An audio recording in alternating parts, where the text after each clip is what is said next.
ভেতরে আসবো মহারাজ? হ্যাঁ হ্যাঁ, এসো এসো।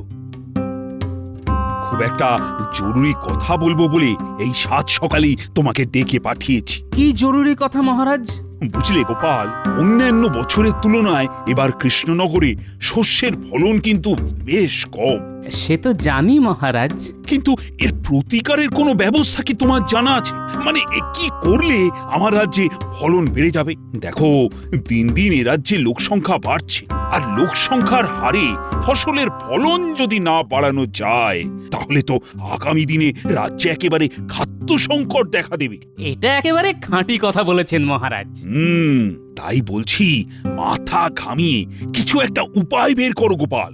দেখুন মহারাজ, আমার মনে হয় আমাদের প্রতিবেশী রাজ্যগুলোর মধ্যে যে রাজ্যে এবার যথেষ্ট ফলন হয়েছে সেই রাজ্যে গিয়ে তাদের চাষের পদ্ধতি নিজেদের চোখে দেখে এসে সেই মতো ব্যবস্থা নেওয়া দরকার। তা তেমন কোনো রাজ্যের কথা জানো নাকি তুমি? বিলক্ষণ জানি মহারাজ। বর্ধমানে পরপর কবছর খুব ভালো ফলন হয়েছে, আর তার মূলে তাদের আধুনিক সেচ ব্যবস্থা। তাই নাকি? তাহলে তো সব সরেজমিনে দেখে আসার জন্য কাউকে পাঠাতে হয়। বিজ্ঞানীকে পাঠাতে পারলে সব থেকে ভালো হতো, কিন্তু সে তো 3 মাসের ছুটি নিয়ে নিজের দেশের বাড়ি চলে গেছে। তাহলে উপায়? আমি নিজে গিয়ে দেখে আসতে পারতাম, কিন্তু মহারাজ আমি তো চাষবাসের কিছুই বুঝি না। তাই বলছি কি, আপনি ওই মন্ত্রী মশাইকেই না হয় পাঠান। মন্ত্রী? এই কথাটা খুব একটা খারাপ বলনি বটে। হ্যাঁ, তাহলে আজই রাজসভায় গিয়ে মন্ত্রীকে এই বিষয়ে আমার আদেশের কথা জানিয়ে দেব। সেটাই ভালো হবে মহারাজ। আমি তাহলে এখন আসি মহারাজ। হ্যাঁ হ্যাঁ, এসো এসো এসো। কই গো গিন্নি, কোথায় গেলে গো? বলো, কি বলবে বলো। তাড়াতাড়ি নাকে মুখে গুঁজে আজ একেবারে সময় মতো রাজসভায় পৌঁছতে হবে। তাহলে পুকুরে গিয়ে ডুব দিয়ে এসো, তার মধ্যে আমার মাছের ঝাল হয়ে যাবে। যাও। তাহলে মন্ত্রী, তুমি বর্ধমান যেতে রাজি তো? এই গরমে বর্ধমান? আচ্ছা, অন্য কাউকে পাঠালে হয় না? আমি যখন তোমায় যেতে বলছি তখন তোমাকেই যেতে হবে। অবস্থা। আর যেতে হবে অতি সাধারণ পোশাকে, নিজের পরিচয় গোপন করে। সে কি, বর্ধমান রাজ্যে যাব আর রাজার আতিথেয়তা গ্রহণ করব না? না, করবেন না। কারণ আপনার পরিচয় পেয়ে বর্ধমান রাজা হয়তো আপনাকে খাতির করবেন, কিন্তু উন্নত সেচ ব্যবস্থার ব্যাপারে কিছুই বলতে বা দেখাতে রাজি হবেন না। গোপাল কিন্তু এটা একেবারে খাঁটি কথা বলেছে মহারাজ। কারণ ওই বর্ধমান রাজা হয়তো চাইবেন না তার উন্নত সেচ ব্যবস্থা আমরা জেনে যাই। দেখেছো, মাথা মোটা সেনাপতিটাও কেমন পেট মোটা গোপালের তালে তাল বাজাচ্ছে। ঠিক আছে মহারাজ, যাব। যাবো না, কাল সকালেই বেরিয়ে পড়বে।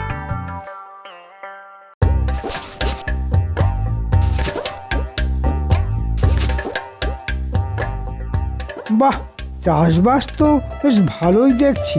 এবার এদের জলসেচের ব্যবস্থাটা দেখতে হবে।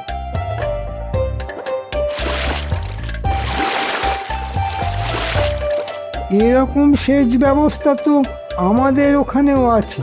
এই দেখার জন্যে এত গরমের মধ্যে আমাকে এখানে পাঠালো? বাবুকে যেন নতুন মনে হচ্ছে। হ্যাঁ, বেড়াতে এসেছি। আচ্ছা, তোমরা কি এভাবেই চাষের জমিতে জল দাও? হ্যাঁ বাবু। আচ্ছা, এই জলাশয়ের জল ফুরিয়ে গেলে কি করবে? তখন ডোঙায় করে জল তুলে মাঠে দেবে কি করে? ওখানেই তো মজা। ভালো করে তাকিয়ে দেখুন। কি দেখতে পাচ্ছেন? জলাশয়ের ধার ঘেঁষে মাটির উঁচু পাঁচিল। ওটা আদপেই পাঁচিল নয়, ওটা আসলে একটা বাঁধ। নদীর জল, বৃষ্টির জল সব ওই বাঁধেই ধরা আছে। জলাশয়ের জল ফুরিয়ে গেলে আমরা ওই বাঁধের একটুখানি অংশ কেটে নিয়ে জলাশয়ে জল ঢুকিয়ে আবার কাটা অংশ বন্ধ করে দিই। বাহ, খুব আধুনিক ব্যবস্থা তো। এবার ওই যে লোকটা ডোঙা টানছে ওর সাথে কথা বলে এর কথাগুলো একটু যাচাই করে যাই। এই যে ভাই, শুনছো? এই, এ কি দেখছি? এ তো হুবহু আমাদের সেনাপতির মতো দেখতে, শুধু গায়ের রংটা একটু চাপা। কিছু বলছেন বাবু? হ্যাঁ, মানে কি নাম তোমার? আমার আবার নাম আমি হলাম এই জমির ক্ষেত মজুর। তবে বাবা মায়ে একটা নাম দিয়েছিল বটে, নিত্যানন্দ। নেতাই নামেই সকলে আমায় ডাকে। তা নেতাই, এই জমিতে কাজ করে দিনে কত মজুরি পাও?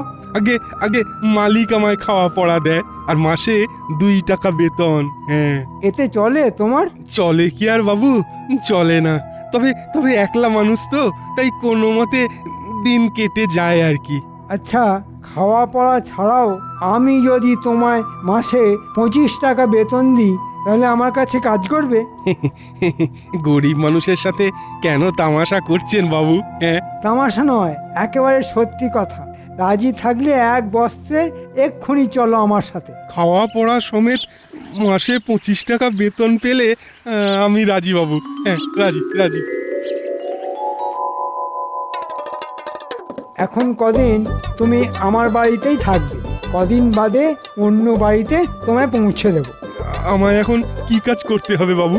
কিচ্ছু নয়, শুধু খাবে দাবে আয়েশ করবে, আর দুবেলা ভালো করে গায়ে পাতিলেবুর রস মাখবে, আর তারপর সাবান মেখে চান করবে। কেন বাবু? তোমার গায়ের রংটা বেশ চাপা, 2-1 দিনের মধ্যেই ফর্সা হতে হবে তোমার। ঠিক আছে বাবু, চেষ্টা করব। রাত হয়েছে, এখন খেয়ে দিয়ে শুয়ে পড়ো। তবে একটা কথা, যতদিন এ বাড়িতে থাকবে ততদিন কিন্তু বাড়ির বাইরে বেরোবে না, এমনকি জানলাতেও দাঁড়াবে না। ঠিক আছে বাবু, ঠিক আছে, আপনি যা বলছেন তাই করব। এখন এখানে অপেক্ষা করো, আমি তোমার খাবারের ব্যবস্থা দেখি। কোন আপদকে নিয়ে এলে বলো তো?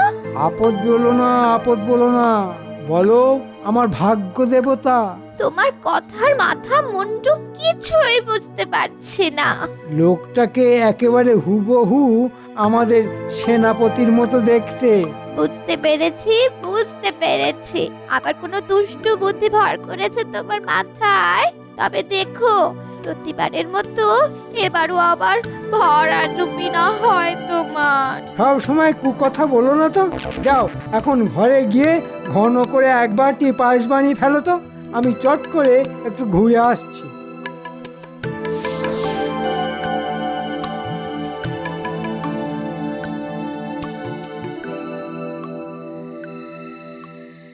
রাজবৈদ্য, ও রাজবৈদ্য।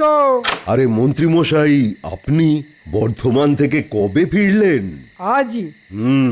তা এত রাতে আমার বাড়ি কি মনে করে? আর বলো না, বর্ধমান যাতায়াতের ধকলে 2 রাত চোখের পাতা এক হয়নি, তাই বেশ কড়া দেখে একটু ঘুমের ওষুধ দাও তো, যাতে আজকের রাতটা মরার মতো ঘুমোতে পারি। দাঁড়ান, আনছি। পায়েসের সাথে এই ঘুমের ওষুধ মিশিয়ে দেব, আর সেই পায়েস খাওয়াবো আমাদের। এই নিন। সাধারণভাবে ঘুমোতে চাইলে 1টা বড়ি খাবেন, আর মরার মতো ঘুমোতে চাইলে 2টো বড়ি খাবেন। ঠিক আছে।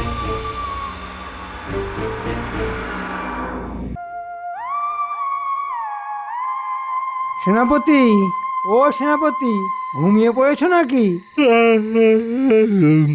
যাই যাই। আরে মন্ত্রী মশাই যে বর্ধমান থেকে ফিরে এসেছেন? হ্যাঁ গো, এই একটু আগেই ফিরে এসেছি। তা এত রাতে আমার বাড়িতে? বুঝলে ভাই, বর্ধমানের একটা মিষ্টির দোকান থেকে পায়েস কিনে খেলাম। আহা, কি তার স্বাদ! তা সেই গল্প শোনাবার জন্যই বুঝি এত রাতে আমার বাড়িতে ছুটে এসেছেন? না না, গল্প শোনাতে ছুটে আসেনি, আসলে তোমাকে আমি একটু বেশি ভালোবাসি তো, তাই তোমার জন্য এক বাটি নিয়ে এসেছি। এই নাও, তুমি আর তোমার বউ খেও। কদিন হলো আমার বউ বাপের বাড়ি গেছে। আহা, তাহলে তো ময়দান ফাঁকা। তাই নাকি? বাপের বাড়ি? তাহলে তুমি একলাই খেও, তবে এখনই খেয়ে নিও, তাহলে আবার খারাপ হয়ে যাবে। ঠিক আছে ঠিক আছে, এখনই খেয়ে নেব। আমি তাহলে এখন আসি ভাই। হ্যাঁ হ্যাঁ, আসুন আসুন। আহ, কি ভালো খেতে! ওফ!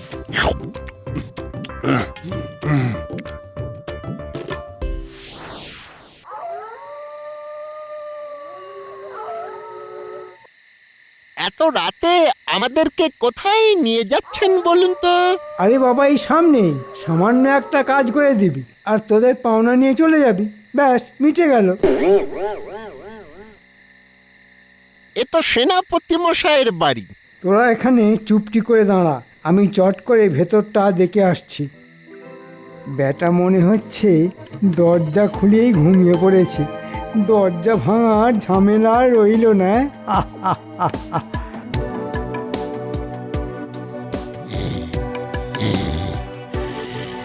ব্যাটা তো দেখছি ঘুমিয়ে কাদা। সেনাপতি, ও সেনাপতি, সেনাপতি মরার মতো ঘুমোচ্ছে। বাহ, ওষুধে জবর কাজ হয়েছে দেখছি। আয় আয় বটা ঘটা আয়, সেনাপতি ব্যাটাকে চ্যাংদোলা করে তুলে মন্দিরে নিয়ে চল। তারপর ওখানে গিয়ে ব্যাটার হাত পা বেঁধে ফেলতে হবে। দাঁড়া, সেনাপতির কিছু পোশাক সঙ্গে করে নিয়ে নি, এগুলো কাজে লাগবে। চল ব্যাটাকে চ্যাংদোলা কর। বাপরে, যেমন গতর আর আর তেমন ওজন। ও দেখুন বাবু, দেখুন আপনার দেওয়া এই পোশাকে আমাকে কেমন মানিয়েছে। খুব ভালো, তবে এখন থেকে আর আমাকে বাবু বলবে না, বলবে মন্ত্রী মশাই। মন্ত্রীমশাই বলবো? হ্যাঁ, মন্ত্রী মশাই। আর এখন থেকে তুমি হচ্ছ কৃষ্ণনগরের সেনাপতি। সেনাপতি? কিন্তু কিন্তু আমি তো যুদ্ধ জানি না। ওসব জানতে হবে না, শুধু আমি যা যা বলবো তাই করবে।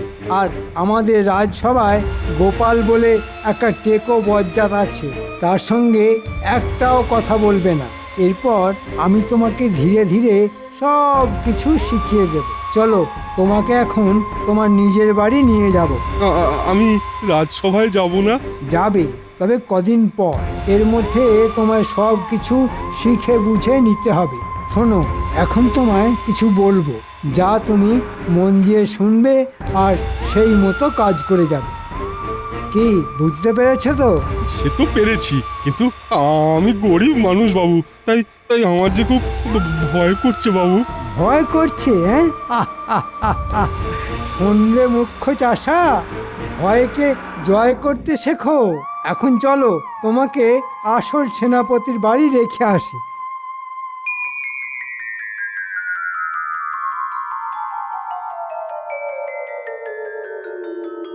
এই রে, এই যে গোপাল, এজন্যই বলে যেখানে বাঘের ভয় সেখানে সন্ধে হয়।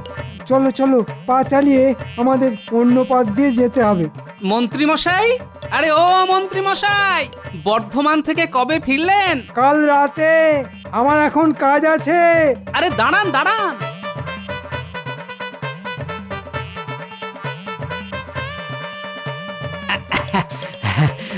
বুঝলেন মন্ত্রী মশাই, বাজারে না আজ প্রচুর মাছ উঠেছে। এই দেখুন দেখুন দেখুন, খুব সস্তায় পাওয়া যাচ্ছে। এই দেখুন, গোটা একটা কিনে ফেললাম। যান, আপনিও গিয়ে কিনে আনুন। বিটকেল বুড়ো, তোমার কপালে আগুন। আমার এখন সেনাপতির সঙ্গে অন্য কাজ আছে। তা সেনাপতি, একদিনেই তোমার গায়ের রংটা এমন কালো হয়ে গেল কি করে? কেন, ফর্সা হওয়ার জন্য আজই তো গায়ে পাতিলেবুর রস মেখেছি, গায়ে সাবান ঘষেছি। সাবান ঘষে ফর্সা হবার বদলে তুমি তো দেখছি কালো হয়ে গেছো। আসলে ওই সাবানে মনে হয় ভেজাল আছে। বাজে রসিকতা ছাড়ো তো, বললাম না আমাদের অন্য কাজ আছে। বুঝতে পেরেছি, তুমি গোপাল টেকো বজ্জাত। সেনাপতি, তুমিও কাজের সময় বাজে রসিকতা শুরু করলে। চলো চলো। ব্যাপারটা কিরকম হল? সেনাপতি আমাকে দেখে প্রথমে বুঝতে পেরেছি, তারপরে টেকো বজ্জাত বললো কেন? কেমন যেন খটোমটো ঠেকছে না, ব্যাপারটা কেমন ভাবিয়ে তুললো।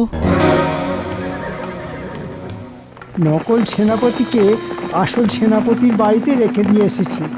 এবার বাকি যা করার তা আজকের মধ্যেই সেরে ফেলতে হবে।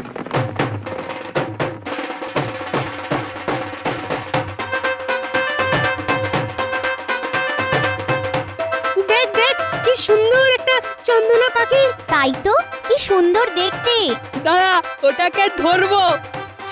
যা, উড়ে পালালো যে। পালিয়ে যাবে কোথায়? ধরবো যখন বলেছি তখন ঠিক ধরবো। চল না, চল।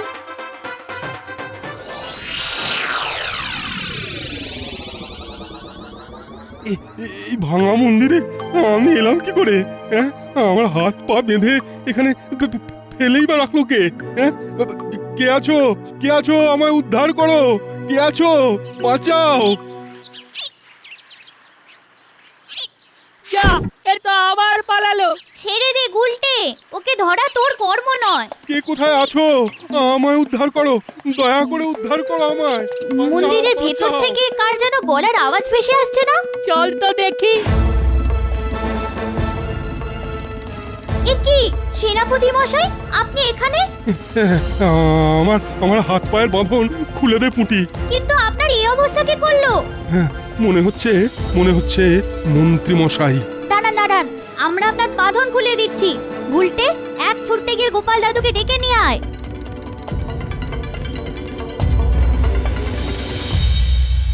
বাবা বাবা বাবা বাবা বাবা, বহুত বড়িয়া মতলব বের করেছো মন্ত্রী। যাই যাই যাই যাই গিয়ে নবাবকে খবরটা দি। আরে এর মধ্যে নবাবকে আবার টানছেন কেন? সামান্য কজন সৈন্য নিয়ে আপনি নিজে যাবেন আর হাসতে হাসতে কৃষ্ণনগর জয় করে ফেলবেন। লেকিন কৃষ্ণনগরের কোনো সৈন্য কি অস্ত্র ধরবে না? কি করে ধরবে?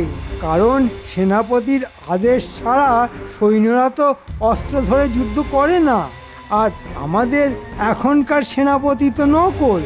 আসল সেনাপতিকে তো আমি ভাঙা মন্দিরে বেঁধে রেখে এসেছি, আর নকল সেনাপতি তো আমার হাতের পুতুল।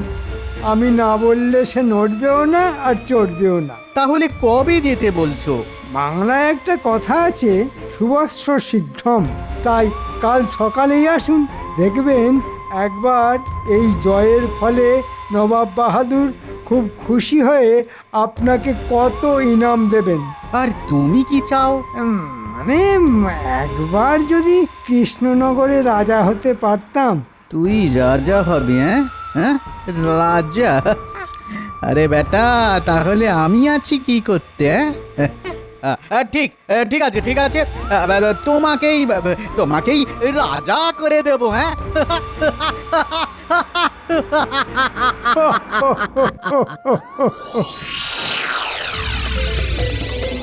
তাহলে তোমার মনে হচ্ছে এসবই হচ্ছে মন্ত্রীর চক্রান্ত? হ্যাঁ, না হলে আর কার হবে বলো? হ্যাঁ, কাল মন্ত্রী এসে আমায় পায়েস খাওয়ালো, আর তারপরেই তো তাহলে আজ সকালে মন্ত্রীর সঙ্গে যাকে দেখলাম সে আসলে তোমার মতো দেখতে একটা নকল লোক। মনে হচ্ছে মন্ত্রী মশাই কোনো একটা গভীর ষড়যন্ত্র করছে। তাহলে চলো এক্ষুনি গিয়ে মহারাজকে সব জানাই। না না না, এখনই সবটা জানাবার প্রয়োজন নেই। আগে দেখি কোথাকার জল কোথায় গিয়ে দাঁড়ায়। এখন তোমার বাড়ি যেতে হবে। তোরা এখন যে যার বাড়ি যা। এ কি গোপাল, দরজা তো ভেতর থেকে বন্ধ দেখছি। তুমি সরে দাঁড়াও, আমি দেখছি। সেনাপতি, সেনাপতি! কে? এ কি তুমি? রে বেটা, আমি তোর মতো নকল সেনাপতিকে এবার কি করি দেখ। না না না না না, আমায় মেরো না। বিশ্বাস করো, আমি নকল সেনাপতি সাজতে চাইনি। এ সব কিছুর জন্য দায়ী তোমাদের ওই মন্ত্রী। ঠিক আছে ঠিক আছে, তাহলে তোকে মারবো না, কিন্তু এই ঘরের মধ্যে তোকে তালা চাবি দিয়ে রেখে যাব। আগে মন্ত্রীকে হাতে নাতে ধরি, তারপর তোর কথা ভেবে দেখ। কি মন্ত্রী মশাই, বর্ধমানে গিয়ে কি দেখলেন? আমাদের তা খুলে বলুন। আরে বাবা, একদিনেই মুখ্য চাষাটা দেখছি বেশ লায়ক হয়ে উঠেছে, আর ওর গায়ের রঙও সেনাপতির মতন কেমন চকচকে হয়ে গেছে। তা মন্ত্রী বলো, বর্ধমানের আধুনিক সেচ ব্যবস্থা কেমন দেখলে? মহারাজ এক্ষুনি সৈন্য সাজাতে বলুন। মুর্শিদাবাদের উজির সাহেব আমাদের রাজ্য আক্রমণ করতে আসছেন। এবার সকলে দেখো আমার খেলা। আমার নকল সেনাপতি কিন্তু যুদ্ধ করতে চাইবে না। মহারাজ কৃষ্ণচন্দ্র, তুমি এবার দাঁড়িয়ে দাঁড়িয়ে হেরে বর্ষতা স্বীকার করবে, আর এ রাজ্যের রাজা হব আমি। হ্যাঁ, দেখি কে এসে আমাদের রাজ্য আক্রমণ করে। রক্ষী, এক্ষুনি সব সৈনিককে একত্রিত হতে বলো। বাকিটা আমি দেখছি। এটা কি হলো? এটা তো হওয়ার কথা ছিল না। হ্যাঁ, আমার নকল সেনাপতি এমন পাল্টি খেলো কেন?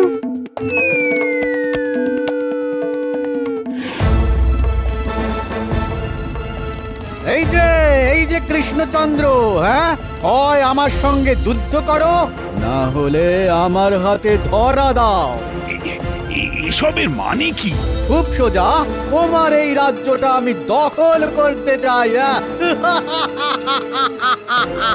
কিন্তু এ তো অন্যায়। আক্রমণ! প্রতি আক্রমণ! আরে এই মুখ্য চাষা, তোকে এসব পাকামি করতে কে বলেছে? আমি মুখ্য চাষা নই, আমি হলাম আসল সেনাপতি। আর আপনার ওই সাজানো নকল সেনাপতিকে গোপাল আমার বাড়িতে তালা বন্ধ করে রেখে দিয়ে এসেছে। হ্যাঁ, এসব কি শুনছি মন্ত্রী? হ্যাঁ মহারাজ, সবটাই আমাদের ষড়যন্ত্রী মশাইয়ের ষড়যন্ত্র। এতগুলো সৈনিকের সামনে আমার এই সামান্য কটা সৈনিক কি করবে? ওরে সকলে পালা পালা পালা পালা! পালা পালা পালা পালা পালা সব পালা। মন্ত্রীকে না, আজ আমি নিজের হাতে কাটবো। ফৌজি সাহেব, আমাকে সঙ্গে করে নিয়ে যান, সঙ্গে করে নিয়ে যান। ভাগ বেয়াকুব! ওরে বাবা, এখন আমি কি করব? আমি এখন কোন দিকে যাব? আপনি এখন কাটা ঘুড়ির মতো শুধু লাট খাবেন, না ঘরকা না ঘাটকা।